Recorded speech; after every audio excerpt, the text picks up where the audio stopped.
نحمده ونصلي ونسلم على رسوله الکریم اما بعد۔ الحمدللہ آج یہ 10ویں تراویح ادا کی جا رہی ہے۔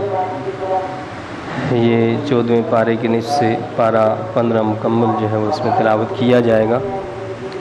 پہلے سورہ النحل جو ہے اس کا بقیہ حصہ ہے، جس میں بتایا گیا ہے کہ عبادت کا مستحق صرف اللہ ہے، اسی کی عبادت کرو، زمین و آسمان میں سب کچھ اللہ کا ہے، سارے اسباب اسی نے بنائے ہیں، ہر نعمت اللہ کی عطا کردہ ہے۔ جب کوئی نعمت ضائع ہوتی ہے یا مصیبت ٹوٹتی ہے تو پھر اسی کے حضور فریاد پیش کرتے رہو، لیکن مصیبت ٹلنے پر دوسروں کو اللہ کا شریک بنانے لگتے ہو، یہ عمل ہماری عطا کا کھلا انکار ہے۔ یہ مشرکین فرشتوں کو اللہ کی بیٹیاں قرار دیتے ہیں، حالانکہ وہ اس سے پاک ہے، اور خود اپنے گھر میں بیٹی پیدا ہو جائے تو منہ کالے ہو جاتے ہیں اور لوگوں سے منہ چھپاتے پھرتے ہیں کہ بیٹی کی خبر تو بدنامی کی بات ہے۔ یہ آخرت پر یقین نہ رکھنے والوں کا کردار ہے۔ یعنی یہ اللہ تعالیٰ نے مشرکین کا کردار بتایا ہے کہ بیٹی پیدا ہو تو منہ چھپاتے پھریں۔ اسلام نے تو بیٹی کو اللہ کی رحمت قرار دیا ہے، اور خود اللہ کے رسول صلی اللہ علیہ وسلم کی بیٹیاں تھیں، بیٹے بچپن میں ہی وصال فرما گئے، تو یہ تو ایک عظمت کی بات ہے، اور اللہ کے رسول صلی اللہ علیہ وسلم کی ایک سنت ہے کہ اللہ نے آپ کو بیٹیاں دیں، تو جس کے گھر میں بیٹیاں ہوتی ہیں گویا وہ رسول اللہ صلی اللہ علیہ وسلم کی ایک سنت کرنے والا شخص بن جاتا ہے۔ پھر آگے بتایا کہ یہ مشرکین فرشتوں کو اللہ کی بیٹیاں قرار دیتے ہیں، اور لوگوں کی اعمال پر اگر اللہ تعالیٰ فوراً گرفت فرما دیتا تو زمین پر کچھ بھی باقی نہ بچتا، لیکن اللہ تعالیٰ نے اس کے لیے ایک وقت مقرر کیا ہوا ہے، اس سے پہلے اللہ تعالیٰ کسی کی گرفت نہیں فرماتا۔ اللہ کتاب نازل اسی لیے کرتا ہے کہ اے حبیب صلی اللہ علیہ وسلم آپ لوگوں کو کھول کر حق بتا دیں، یعنی کتاب اللہ کا بیان کرنا، اس کے معنی کو متعین کرنا، یہ منصب رسالت صلی اللہ علیہ وسلم ہے، اور اسی کا نام حدیث ہے۔ لہذا حدیث کا انکار ہدایت سے انکار اور رحمت سے محرومی ہے۔ جانوروں کی تخلیق پر غور کرنے کی اللہ نے تعلیم دی ہے کہ ان کے معدے گوبر اور خون سے بھرے ہوتے ہیں، مگر ان کے درمیان میں سے ایک حصے سے اللہ تعالیٰ دودھ پیدا کر دیتا ہے۔ نہ گوبر دودھ میں ملتا ہے اور نہ ہی خون جو ہے وہ اس دودھ میں شامل ہوتا ہے۔ کھانے کو اللہ تعالیٰ نے مختلف پھل بھی دیے ہیں جن سے لذیذ کھانے، مشروبات اور ادویات بھی تیار کرنے کا تمہیں شعور بخشا ہے۔ تو یہ ساری چیزیں انسان کو دعوت غور و فکر دیتی ہیں کہ رب کائنات نے یہ اتنی ساری چیزیں اس کے لیے پیدا کی ہیں، لیکن اس کو تو یہ کہا ہے کہ تو نے میری عبادت کرنی ہے اور میری بندگی میں زندگی بسر کرنی ہے۔ اس کے بعد شہد کی مکھی کا تذکرہ آتا ہے۔ یہ شہد کی مکھی بھی جو ہے اللہ تعالیٰ نے ہمارے سامنے اس کی جو مثال دی ہے، یہ غور کے لیے، اس میں فکر کے لیے، تدبر کے لیے ہمیں جو ہے دعوت دی گئی ہے کہ یہ مکھی جو بظاہر چھوٹی سی ہوتی ہے، پہاڑوں کی چٹانوں میں یا بلند درختوں پر یا بلند عمارتوں پر یہ اپنے چھتے بناتی ہے تاکہ شہد محفوظ طریقے سے تیار ہو۔ اگر اس مکھی کے نظام کا مطالعہ کیا جائے تو ایک بہترین نظام حکومت سامنے آتا ہے۔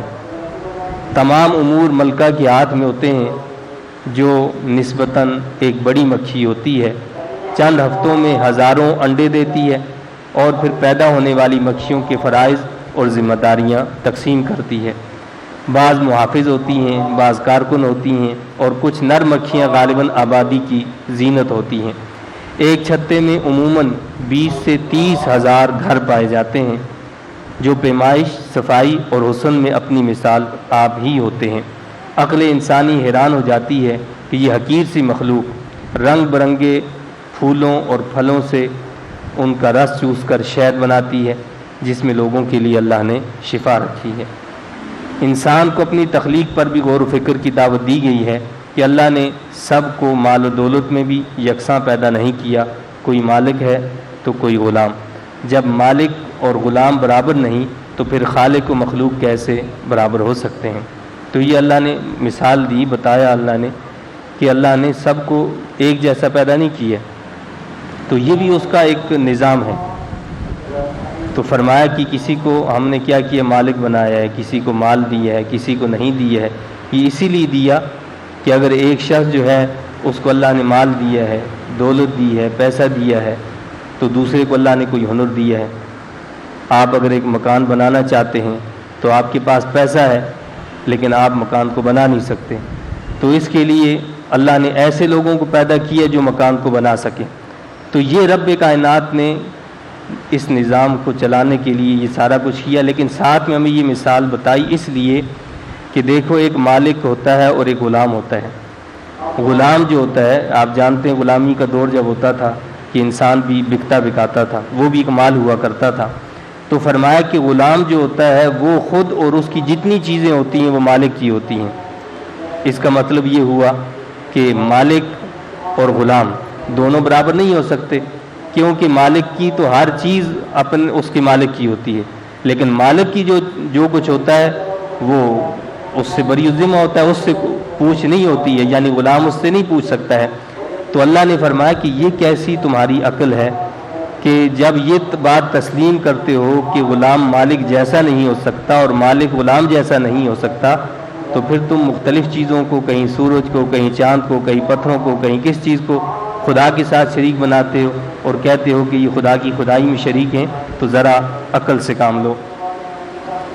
تو رب کائنات نے امیر و غریب ہونا جو ہے یہ اسی لیے کیا ہے تاکہ نظام کائنات چل سکے۔ یہ کوئی حادثہ نہیں ہے بلکہ حیات انسانی کا نظام اسی پر استوار ہے۔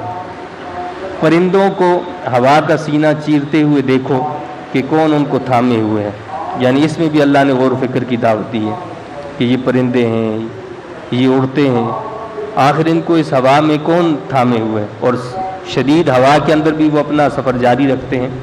تو فرمایا کہ غور کرو کہ ان کو کون تھامے ہوئے ہے۔ اللہ نے جانوروں کی کھال، بال، اون وغیرہ یہ ساری چیزیں تمہاری راحت اور خدمت کے لیے بنائی ہیں۔ غرض یہ کہ کائنات کی تمام چیزوں کو اللہ نے انسان کی خدمت پر معمور کر دیا ہے، چاہے وہ سبزہ ہو، چاہے وہ پھول ہوں، چاہے وہ سبزی ہو، چاہے وہ جانور ہوں، چاہے وہ پرندے ہوں۔ غرض یہ کہ ساری چیزوں کو اللہ نے انسان کی خدمت پر معمور کر دیا۔ چاند سورج کو بھی اسی کے لیے بنایا تاکہ وہ کاروبار بھی کر سکے، وہ آرام بھی کر سکے، لیکن یہاں پھر اللہ نے یہی دعوت دی ہمیں کہ یہ ساری چیزیں تمہاری راحت کے لیے تو بنائی ہیں، لیکن تمہیں میں نے اپنے لیے بنایا ہے، کسی اور کے لیے نہیں بنایا۔ تمہاری توجہ، تمہاری جو فکر ہے اس کا مرکز میری ذات ہونی چاہیے۔ اللہ تعالیٰ مجھے، آپ کو، ہم سب کو اپنی عبادت کی توفیق عطا فرمائے اور شیطان کے ہر شر سے اور اس کے دھوکے سے محفوظ رکھے۔ آمین۔ وآخر دعوانا الحمدللہ رب العالمین۔